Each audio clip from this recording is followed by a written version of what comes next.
But yeah, thank you all so much for joining us this Thursday evening for an AIA-LA virtual book talk by Dr. W. Benson Harer Jr.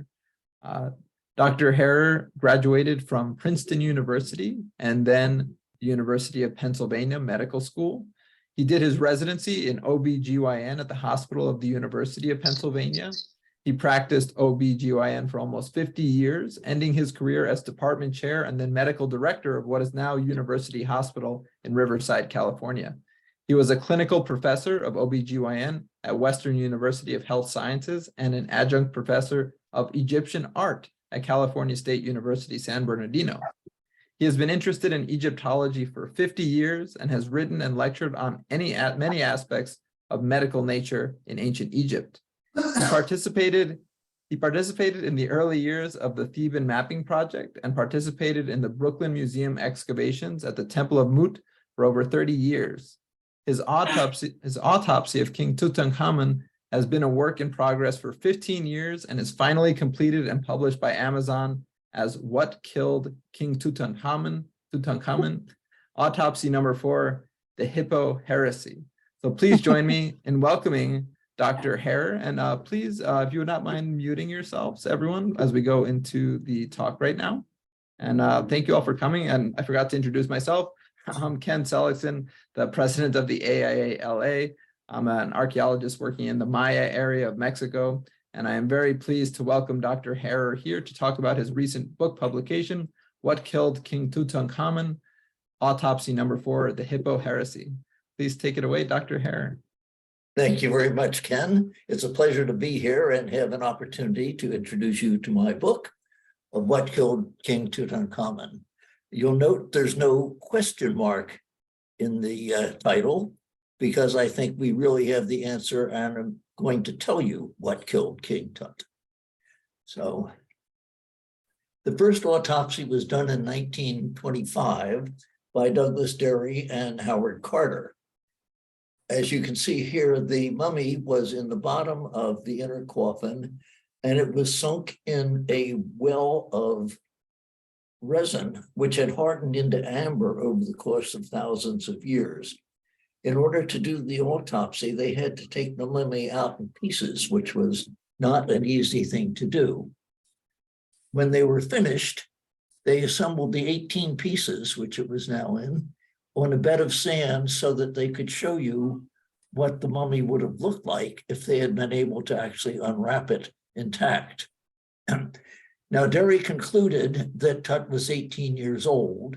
He did that because he broke off part of the left kneecap so he could see the epiphysis of the bone there.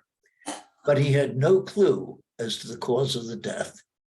One thing that I am pointing out here, which people made little of before, was that Douglas Derry noted his skin was only 0.5 millimeter to 2 millimeters thick. That means it was paper thin. Derry had examined hundreds of mummies. He'd never seen one with skin this thin. When they were finished, they buried the body, as you see it above, with a beaded bib and adherent jewelry still in the chest. You see it here. It was so adherent that Carter realized he couldn't take it off without destroying it, so they just left it in sight. This is the beaded cap. Now, the second autopsy was done in 1968 by Professor L.G. Harrison from Liverpool. He brought a portable X-ray machine and, by modern standards, got rather crude X-rays, but still very useful. He confirmed the age of 18, but he found when he examined the pieces of the mummy that the cap had been stolen and the jewelry and the beaded bib had been taken off the chest wall. They couldn't see the heart in the X-ray, which is shown here, but they assumed that it was present. Now, this is what the thorax looked when Derry and Carter looked at it. You can see here is a line where it was sawed in half. They sawed the thorax in half, or the body in half, so that they could get it out. Now, the third autopsy was done in 2005 by Zahi Hawass and a committee of experts that he assembled.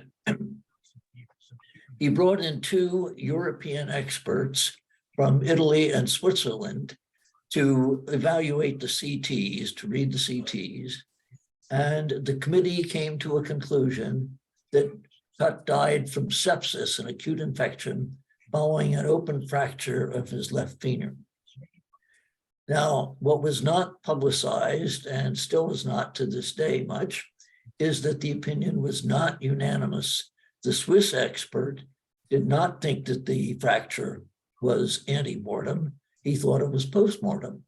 Now, here's the fracture. This white stuff here is what the thought to be embalming fluid or material that got in when the mummy was embalmed. Now, that was the Italian opinion.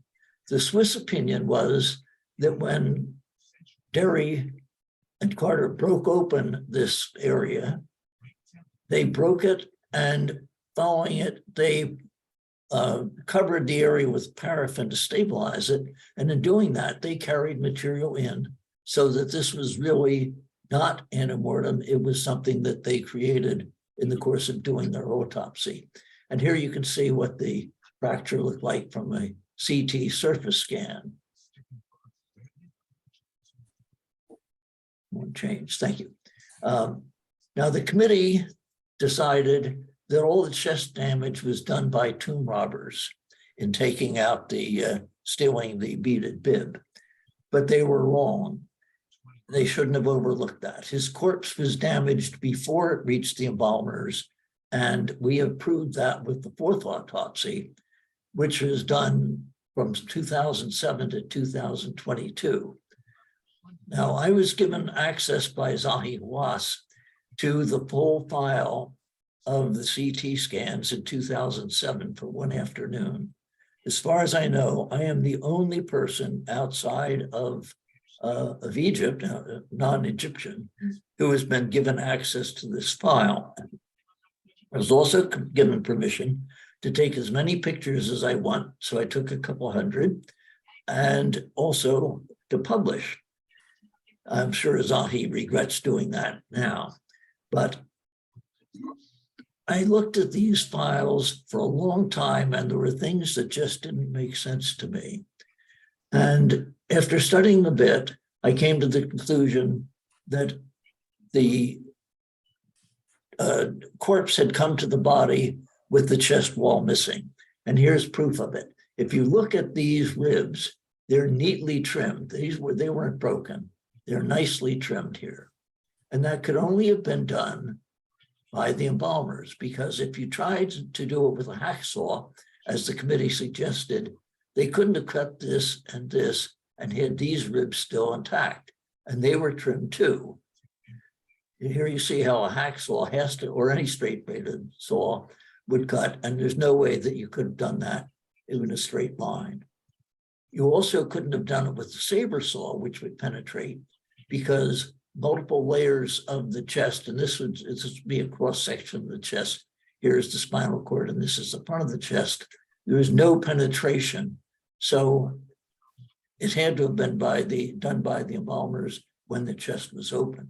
Now, if we turn the mummy over in the CT scans and look at the back, you see the spinal cord and we see the ribs. And the sixth rib on the left has a chunk of it missing.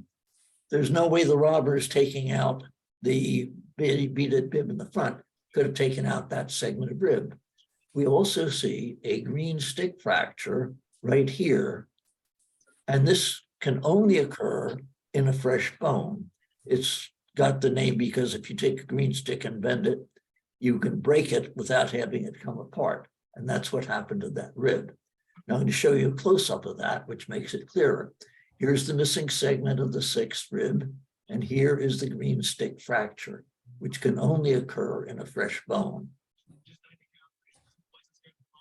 Now, further proof is the diaphragm is intact. The diaphragm is this muscular cover that separates the abdomen from the thorax. And on the left here, you see here's the diaphragm, or like a parachute or umbrella. And here is where it would rise up in the thorax in real life. Now, since the chest was open when it came to the embalming house, and it came to packing it, they packed from the chest and pushed the thorax, pushed the diaphragm down. Now, I puzzled this slide for a long time to figure out what was going on. Here you can see where the body had been sawed in half. The red dots show you where the incision was in the abdomen. And this is the diaphragm, which was stained with natron that had been pushed down. It normally should be up here. So we'll look at that. And here again, you see the incision, where it was sawed in half. And here's where it might have been. It had been in the position of real life and how it got pushed down. And we can confirm that when we look at the side. And I know you're all going to have difficulty seeing this, but here is the diaphragm. And I drew a red line in it to show it again. And we'll show that in a close-up too. Here you can see the inverted diaphragm. And here it is with red dots to mark it so that you can confirm it. Here it is one side, here it is better identified. Now the robbers chiseled off the adherent jewelry that was and beaded bib on the front here. And they had to do that because it was applied to the resin-soaked packing that the embalmers put in. There was no skin there. There was some skin at the top, but there was none over this area, and that's why it was so adherent that it couldn't be removed easily, and why the embalmers had to chisel it off. But maybe I can move this. I think you can see here, this is the thorax as it is today. You can see the top part is smooth. Maybe I can move that. Yeah, I'll move myself out a little. The top part is smooth where there was some skin, but this is where they had to chisel it to get it off. And these are cross sections. What would happen if you sliced across this way at various levels of the chest on the CT scan? You can see the front of the chest is the lower part. This is the spinal cord in the back here. And there's no penetration where a blade could have gotten in to take that out. And it isn't deep enough that they could have taken out the heart. Now, Carter was dismayed and noted it in his diary and reports that there was no heart scarab for King Tut. He really couldn't understand how that could be because he assumed that the heart was there inside the body. But now that we know there was no heart in the body, we know that there was no need for a heart scarab. The only thing that comes close to being a heart scarab was this Bennu plaque, Bennu bird plaque, which was placed here, and it is in the upper abdomen. Now, it's possible from our fourth autopsy that we can now reverse engineer how King Tut was mummified when his heart and sternum and ribs were gone as they arrived at the embalming house. Now, the first thing they would do, as they did with everyone, was to wash, shave, and anoint the body and say prayers over it. So we have a priest saying the prayers over here. We have them anointing and washing the body here. And since the body had been immersed in water for several days, and it would soften the skin, the epidermis, so that what didn't slough off in the water would be easily pushed off when they washed and anointed the body. So that accounts for the thin skin.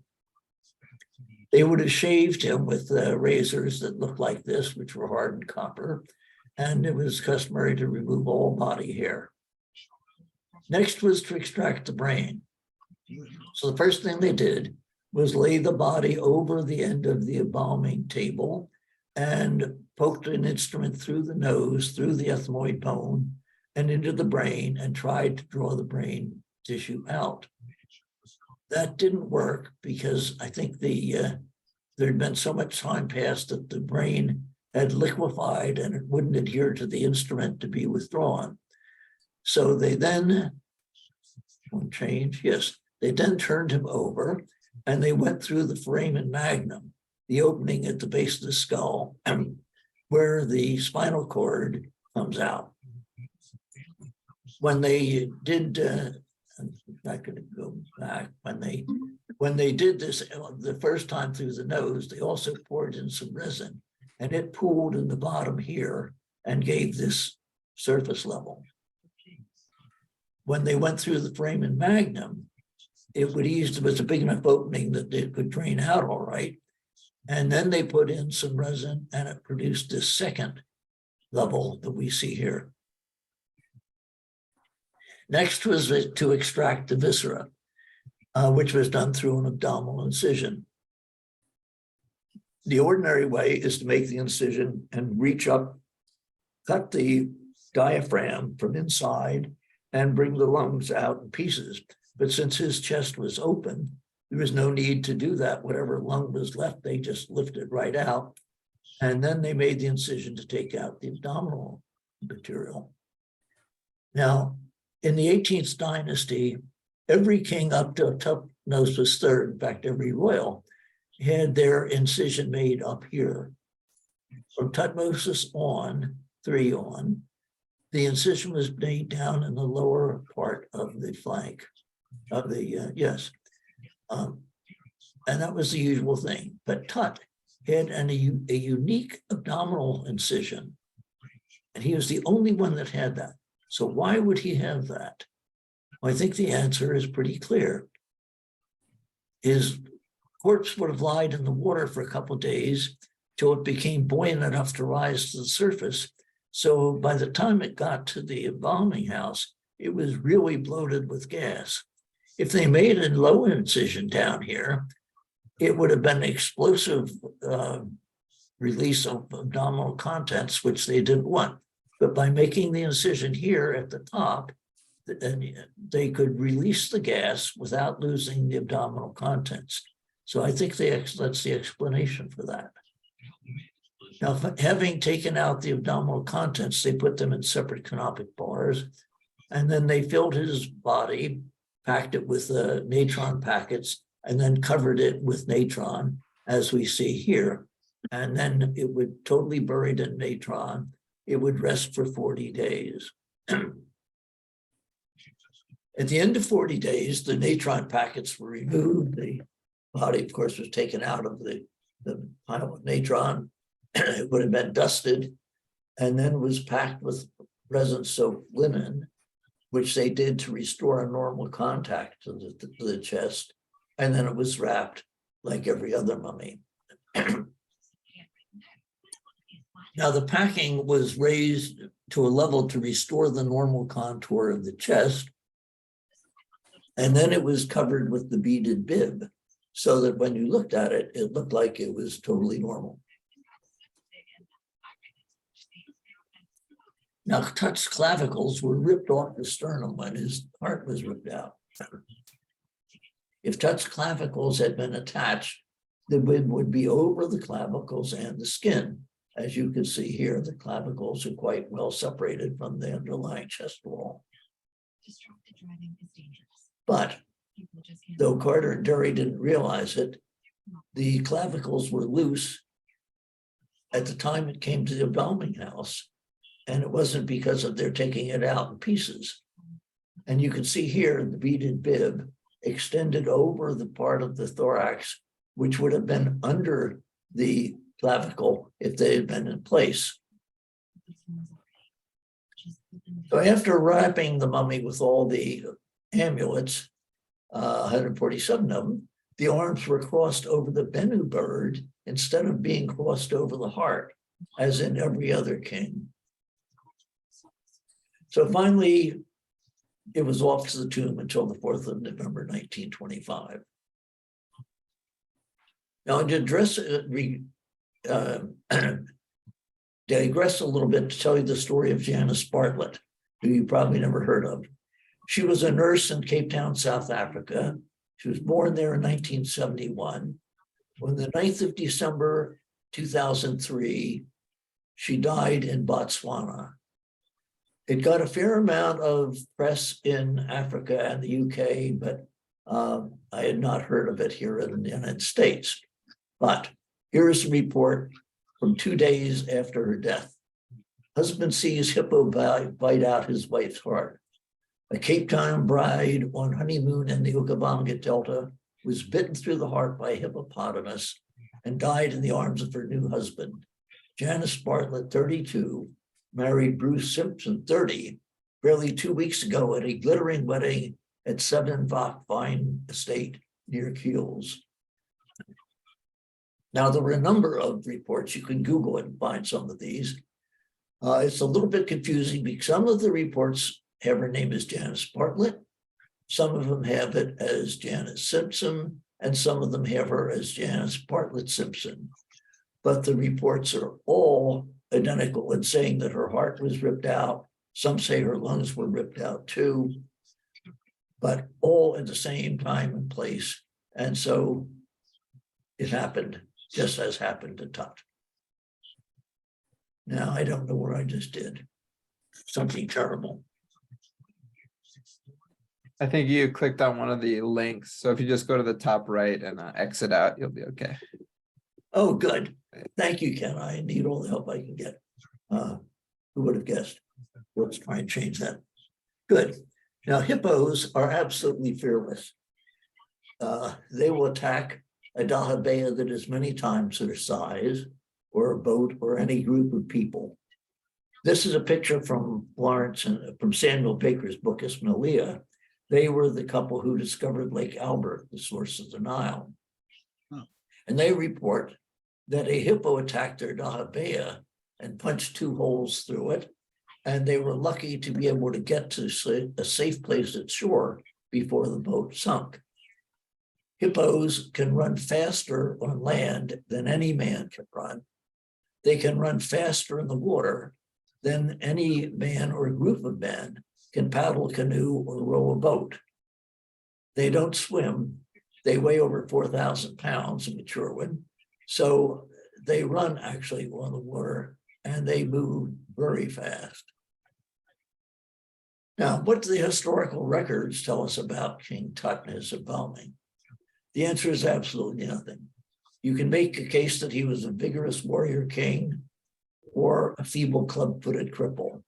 I think he was just another 18-year-old boy. Now, there's no question his cause of death was a massive tearing injury to his chest that ripped out his sternum, heart, and ribs. It could not have been a chariot accident, because if you fall from a tumbling, speeding vehicle, you get what we call a tumbling injury, go head over heels, fracture the skull, break the neck, break the limbs, but you don't lose tissue, it doesn't get dragged out. The same thing if you're kicked by a horse or a horse runs into you, it could cave in his chest, but you're not going to lose any tissue. And the same thing if you're struck by a wheel that falls off a speeding chariot or several wheels, it can still crash in the chest, but it's not going to result in the loss of any tissue. It would have been there and it would have been sent with his body to the embalming house. Now, with hippo attack, it's a bit different. Hippos cause massive tearing injuries. These saber-like teeth have been known to cut a person in half. And these little spike teeth can hold the person till the hippo gets a good grip, and then it gives a little twist of its head and it rips the person apart. Now, I'm indebted to Peter Sheldrick, who read my couple early reports of some of the material presented here. And he wrote an interesting article, which I think provides compelling arguments that Tut died in water. And here's a citation, if you want to read it from Ancient Egypt magazine.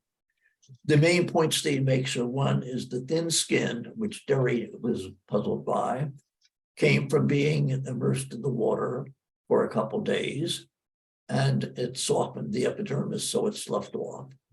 The absence of the heart in the chest wall. If Tut had been killed on land, hippos are herbivores, the heart and chest wall would have been left there, and they would have recovered it along with the corpse after the hippo moved off. So if it sank into the Nile, it would never rise and it would never be available for the embalmers. It also accounts for the unusual brain extraction because of the delay that would take place, and also the high abdominal incision because of the really excessive amount of gas that would be in the abdomen. So a death by a hippo in the Nile accounts for the absence of the chest wall, the absence of the heart, the unique abdominal incision, the intact diaphragm, and all the other deviations from the expected embalming. Furthermore, it accounts for the absence of records. As you recall, Tut came at the end of the Amarna period and restored the cult of Amun as the chief source. The hippo embodied evil and chaos in Egypt. Here we see Horus killing the evil Seth who killed Osiris. The thought that a hippo had killed Tut would have led many of the people to think that the gods were not pleased about the return of Amun, and that would not suit the existing power structure that had finally been restored. I think it's more than a coincidence that King Ai's tomb showed him here, even though it's been destroyed. You can see where here is Ai with his arm holding a harpoon, and it's generally agreed by Egyptologists that he would be shown spearing a hippo, indicating his ability to control the evil Seth and chaos. This is the only royal tomb that has such a scene. And I think it's more than coincident. I think it's establishing the validity of the new order. Now, it's an axiom in medicine that if one cause can explain all findings, it's probably correct. And death by hippo does explain them all. Now, to be fair, I only give the arguments against it being hippo. Number one, it's a rare encounter. It was a rare encounter for Janice Bartlett. But if you look at the news tonight after this, I'm sure you'll probably find some other rare encounters. The other argument is that it was extinct at Thebes. Actually, it didn't have to occur at Thebes. It could have occurred if he had gone fowling in the marshes in the south. But it may well have been at Thebes during the 18th dynasty, because we have Apophis' complaint to Second and Ray that his hippos in Thebes were disturbing him. But that was a couple hundred years before Tutankhamun. But the Ebers Papyrus, which was in use with Tut's time, has two prescriptions that use hippo as part of their ingredients. And the Hearst Medical Papyrus, which also would have been in use at that time, has its treatment number 343, which is for a hippo bite. Now, was he killed by the most dangerous of all predators, man? Ray Johnson would have us think so. He has talatats from the seventh pylon at Karnak and from a medieval monastery, which show King Tut standing and fighting as a warrior against Asiatics here. Mark Gabald from the French Institute has another set of talatats from, I think, the ninth pylon, which show Tut similarly fighting a group of Nubians. But there is absolutely no historical record to confirm this. I think it's unlikely that he died in war because of just too many people would know about it to be able to suppress it. For those of you who are interested in all the theories of Tut's death, I recommend to you The Shadow King by Joe Marchant. Its subtitle is The Bizarre Life of King Tut's Mummy. It's an excellent read. It was published in 2013. Now I'm going to wind up with one more little digression. A favorite quote of mine is that the least satisfying of all memories are those of temptations successfully resisted.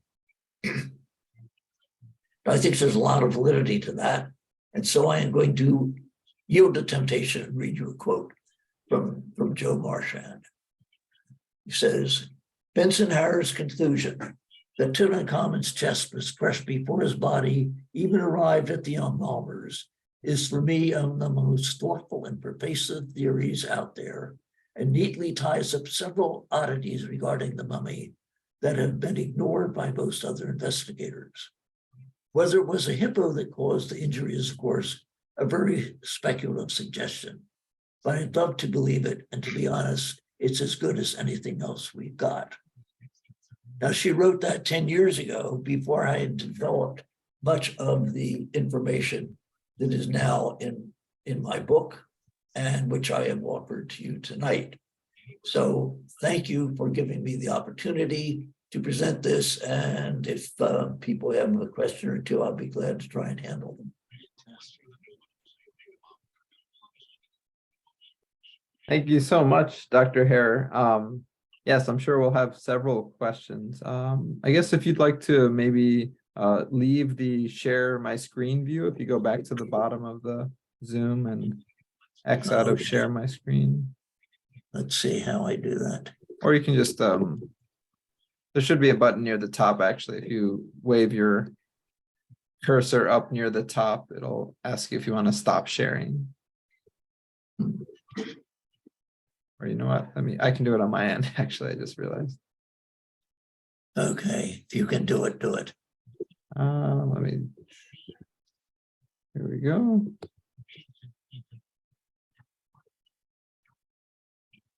All right, there we go. Oh, that's splendid, thank you. You're welcome. All right, so we have one question coming in so far from the chat. Ian is asking, has Zahi Hawass reacted to your theory of hippo death? Yes. Zahi is very disturbed that his committee opinion is being overridden. He has suppressed the fact that the committee decision was not unanimous, and he makes it, by always presenting it as a committee opinion, it makes it sound like it was unanimous, but the experts don't agree, and a number of experts have looked at it since and disagree with that. So I have a quote on the back of the cover, actually, from Zahi, that he said that this will be the worst book he ever read. That's great praise. But let me say also, Zahi and I have been friends for many years. I knew him when he was an inspector at the bottom of the pyramids, and I've had dinner with him, I would say, 4 or 5 times within the last 3 months. So, and he knows very well what's in the book. Follow up from Ian. He wants to know when your special is coming out. I'm assuming on National Geographic or History Channel or Discovery. Well, that's something that Adina, my wife-to-be, has a production company, and she is working on putting together a show which maybe Discovery or National Geographic or somebody will pick up and produce. So we hope to do that. Oh, that's exciting. Any other questions about, well, we can go in a lot of directions. Any questions? You could either well, actually, that's a tribute. It means I presented everything clearly, that there's no doubt in people's mind. Very compelling argument for sure. But yeah, feel free to type a question in the chat or just unmute yourself and ask a question if you'd like. Hello, can you hear me? Yeah, we can hear you, Ian. Yeah, I mean, I think your discussion was incredibly convincing. My one question is, so what about that knee, the thigh injury? Does that play into would that also be part of the hippo attack? Yeah, it's quite compatible that he could have had his leg broken when the hippo attacked him and ripped him so violently that it would rip his chest open. It could easily have had his leg broken too. But it's likely from your medical opinion that these injuries would have occurred in the same incident and not separate incidents? No, I think it would have happened all at once. All at one time, okay. But Just- again, it's not at all convincing that the fracture occurred while he was alive. Right. No, I was thinking more, wasn't part of the injury that his patella was ripped off? You tell me. Yes, no. His patella was ripped off. The patella was ripped off by Carter and Derry. It was intact in the mummy, Oh, but so that he could look at the epiphysis to determine the age. Either Carter or Derry, probably Derry, oh, ripped it off. And then when they put it back to stabilize everything, they put paraffin to sort of glue it in place. And when they did that, they very likely moved some of the dusty embalming material, which was powdery, into the wound wow. that they had made. We have a question just came in, a couple of questions actually in the chat from Debbie Sneed. She'd like to know, she's wondering about Tut's life and potential disabilities. Do you have any ideas about that based on what you've seen from the autopsy? Yes, I think he was perfectly normal. The Derry thought his ankles were normal. Harrington, when he did his x-rays, said that the bones had been scrambled when they were picked up, because that was the first thing was taken out of the and it had to be dug out of the amber-like resin, was that foot. And that broke the bones apart, or caused them to separate. And they weren't articulated when they put it back, because there was no reason for Derry or Carter to worry about that. They just wanted to look normal when they made their bed of sand picture. So Harrington thought his ankle was normal. And a lot of others have looked at the bones and figured they were just scrambled, disarticulated, but that they're actually normal. So it's really not at all clear. And I don't think that he had a club foot at all. And they say because he had 109 walking sticks, that's evidence. Well, he had 6 chariots and a bunch of bows and arrows. And so that makes it, Ray Johnson's argument that he was actually a warrior. And I want to mention also how important it is that the heart is absent.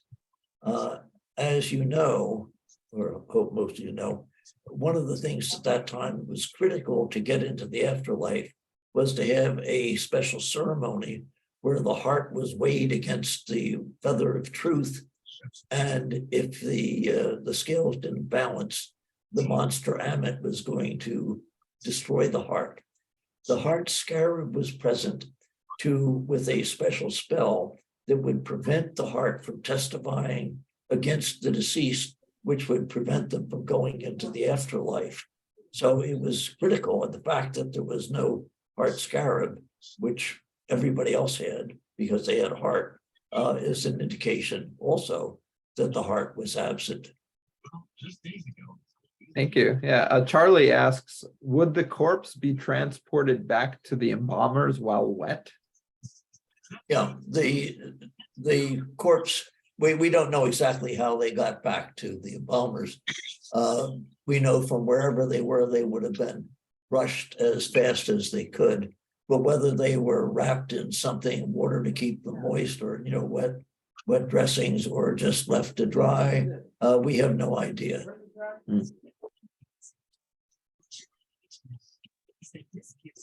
Any other questions for Dr. Harer? Well, I thank you all for the opportunity to present this. If you're interested in more, it's on Amazon. Hey, thank you so much, Dr. Harer. And we'll be posting this recording on YouTube as soon as we're able to process it and edit it. Thank you all again for coming out tonight. This was an amazing talk. Thank you so much for sharing, Dr. Harer. And yes, definitely check out the book, available now on Amazon. Hope you all have a great night. Thanks again. Bye-bye. Bye.